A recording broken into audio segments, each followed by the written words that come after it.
Bonjour à tous et bienvenue sur la chaîne du temps libre. Moi c'est Anso et aujourd'hui on se retrouve pour une nouvelle vidéo. Je vais vous parler d'une lecture que j'ai faite en février, que j'ai peut-être terminée en mars. Il y a toute une histoire avec ce livre, je vais rentrer dans les détails juste après. Donc vous l'avez vu sur la miniature et dans le titre, il s'agit de Sorcery of Thorns. C'est de Margaret Rogerson chez Big Bang. Là j'ai l'édition Grimoire que je kiffe à mort.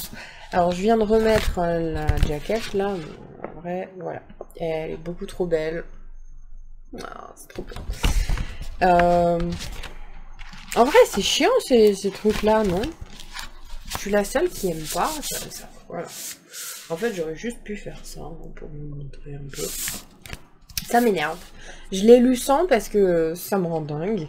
Et je viens seulement de la remettre pour vous présenter le livre parce que bon, c'est quand même une belle illustration derrière aussi. Voilà, bon, allez.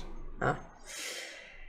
Bon, il a fait du bruit, tout le monde l'a aimé, l'a adoré, coup de cœur, tout ça, bon.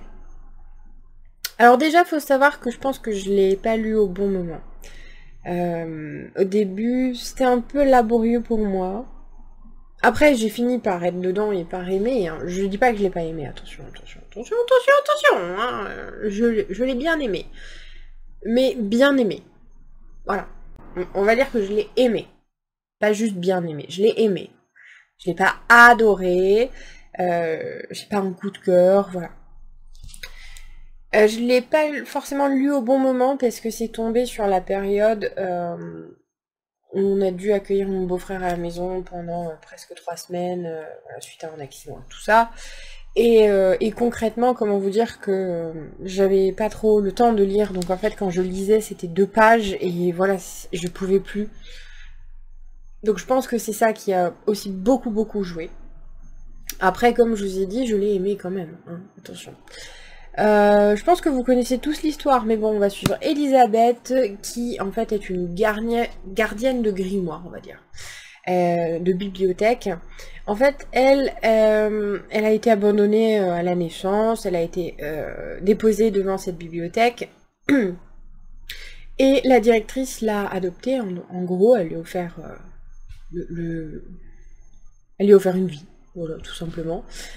Et dans ce monde-là, il faut savoir que les grimoires ne sont pas juste des livres comme ça.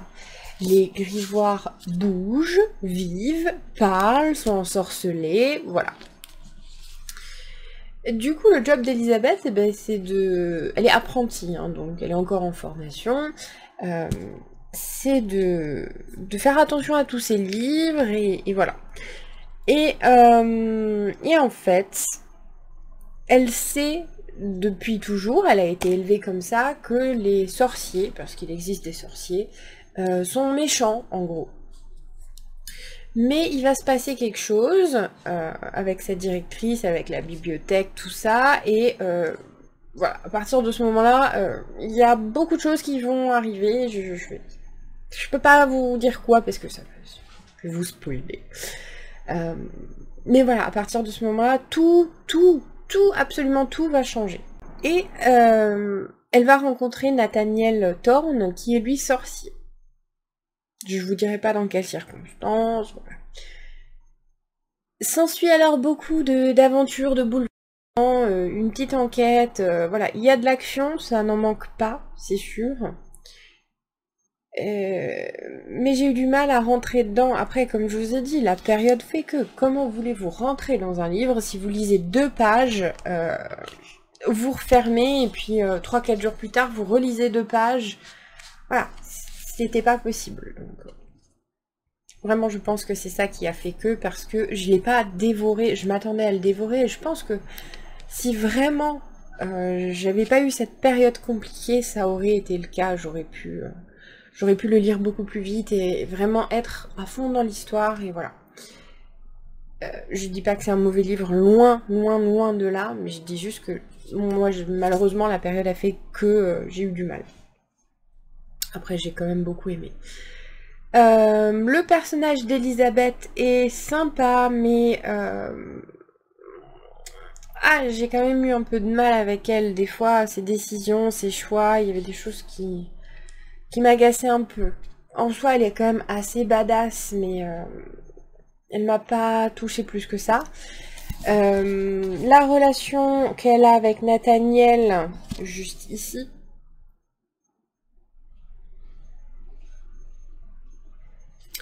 Oui, oui et non, parce que ça se veut enemies to lovers, mais en fait, je l'ai pas trop ressenti au début. Pourquoi enemies? Enemies, pour moi, c'est vraiment des gens qui se détestent. Lui, en tout cas, ne peut pas la supporter. Et de son côté, elle pense que c'est un sorcier et qu'il est méchant, quoi. Voilà. Je sais pas. C'était un peu léger pour moi, ce Enemies to Lovers. Après, je l'ai quand même plus aimé lui que elle, que je la trouvais quand même très naïve.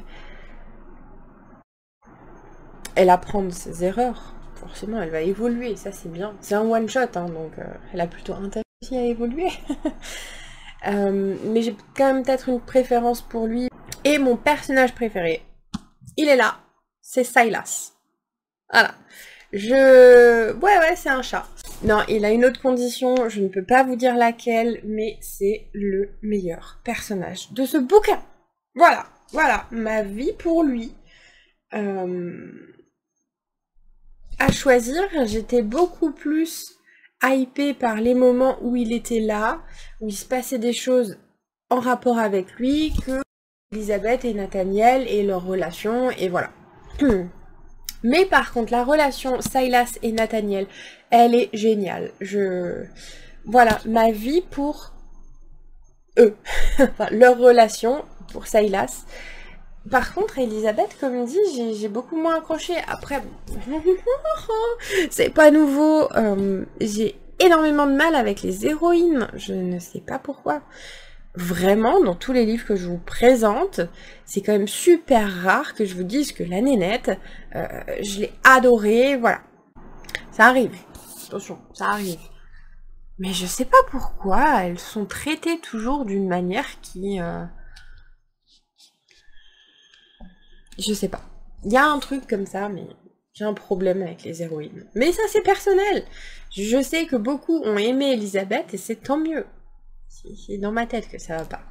Mais vraiment, Silas, c'est le meilleur personnage pour moi du bouquin.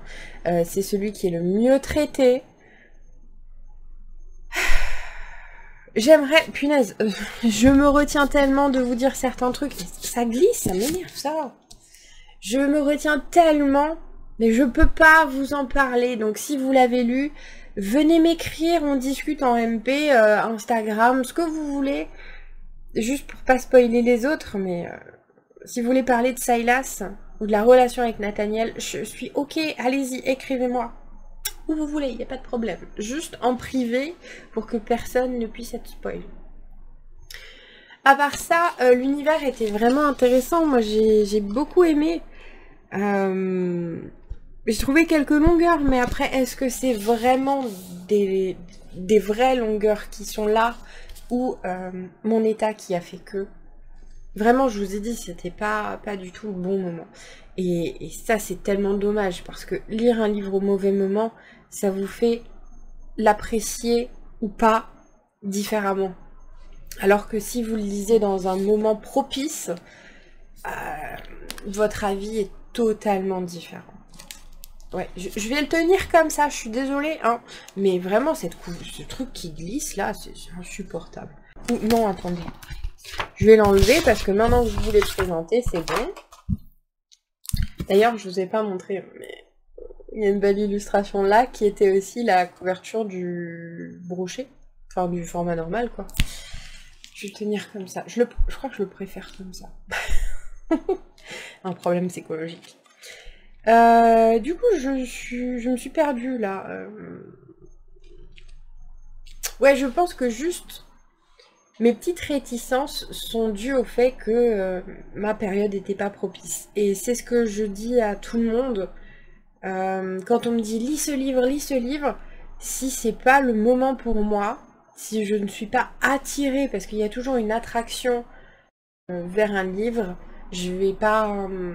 mon avis sera différent. Je le sais, ça m'est déjà arrivé et c'est aussi le cas pour Sorcery of Thorns. J'aimerais être capable de le relire quand ça ira bien, dans quelques années, voilà, à une bonne période, parce que je pense que je pourrais l'aimer beaucoup plus que ce que je l'ai aimé là. Je dis pas que je l'ai pas aimé, mais j'ai cette réticence derrière. Il y a un mais que j'arrive pas trop à expliquer, mais qui pour moi est lié à cette période. Vraiment, comment... Je lisais littéralement 2 pages, hein. Je vous ai dit 2 pages, mais vous vous dites, oh ouais, elle exagère, enfin... Exagère, non, elle fait le contraire. Elle minimise le truc, mais elle lisait 10 pages, un chapitre quand même. Non, non, pas du tout. Et encore des fois, je lisais juste ça et c'est bon, c'était assez, j'étais morte, j'étais crevée. Mon cerveau, il était complètement déconnecté, j'arrivais pas. Donc je pense que c'est ça. Après, ne vous arrêtez vraiment pas à mon avis, parce que ce que je vous dis là, c'est totalement personnel. Il est bien, je suis sûre qu'il est très très bien quand vous le lisez en pleine conscience, on va dire ça comme ça. Parce que je le lisais, mais je lisais les mots et puis mon cerveau n'intégrait pas. Et si vraiment vous l'avez, vous êtes tenté, allez voir les avis, surtout de Nina Quill, c'est un coup de cœur pour elle. Et il y en a tellement d'autres, des avis super positifs sur ce livre. Donc allez-y. Moi je vous le conseille. Même si ce que je vous en dis, ça n'a pas l'air si positif que ça, je vous jure, il était bien. Il était bien. Et il peut être très très bien et un coup de cœur, comme ça l'a été pour beaucoup de monde, dont Nina. Je pense surtout à Nina parce que elle en a tellement parlé, comme de Heartstopper, de TJ Klum, voilà. Il y a des choses comme ça qui restent. Mais foncez, allez-y. Je vais arrêter de me répéter, je me rends compte que je fais que ça.